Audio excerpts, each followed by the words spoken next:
এক সময় মাথায় ঝুড়ি আর কাঁধে ব্যাগ নিয়ে বিভিন্ন গ্রামে গ্রামে ঘুরে বেড়ানো বেদেদের দেখা মিলে না আর আগের মতো। চুরি ফিতা, তাবিজ বিক্রি কিংবা সাপের খেলা দেখিয়ে জীবিকা নির্বাহ করা এসব মানুষ এখন কঠিন বাস্তবতার মুখোমুখি। কাজের সুযোগ সীমিত হয়, আর্থিক সংকটে ভুগছেন তারা।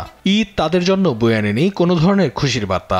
না, ঈদ পয়লা বৈশাখে আমাদের ওনার আনন্দ হয় না, কারণ আমাদের ইনকাম নাই, তো তার জন্য কোনো আনন্দ নাই। এই যে গ্রামে টিরামে যায় যা পা পেটেই খাতে পারি না, ঈদের মধ্যে আমরা কি দেবো? যদি সরকার একটু আমাদের জন্য একটু দেখে, একটু আমাদের দিক, তাহলে আমরা মনে করি কিছু সাহায্য করে তো আমরা ঈদটা একটু শান্তি বাজে করতে পারি। আর রুজি নাই, আমাদের ব্যবসা বাণিজ্য নাই, আমরা জামা কাপড় বাচ্চাদের দিতে পারি না, পেটেই খাতে পারি না।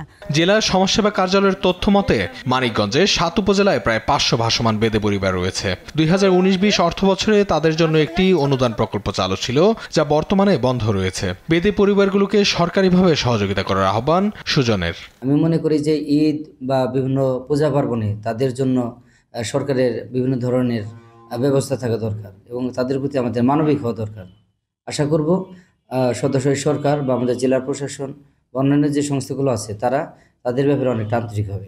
সংশ্লিষ্ট দপ্তরের সঙ্গে আলোচনা করেই ঈদ সহ পরবর্তী সময়ে বেদে সম্প্রদায়ের জন্য সহায়তার ব্যবস্থা করা হবে বলে জানান জেলা প্রশাসক। সমাজসেবা অধিদপ্তরের মাধ্যমে একটা ব্যবস্থা নিব। পাশাপাশি আমাদের যে সামাজিক নিরাপত্তামূলক কর্মসূচি আছে আমাদের ত্রাণ শাখা থেকে, জেলা প্রশাসনের, এখান থেকেও আমরা একটা ব্যবস্থা নিব।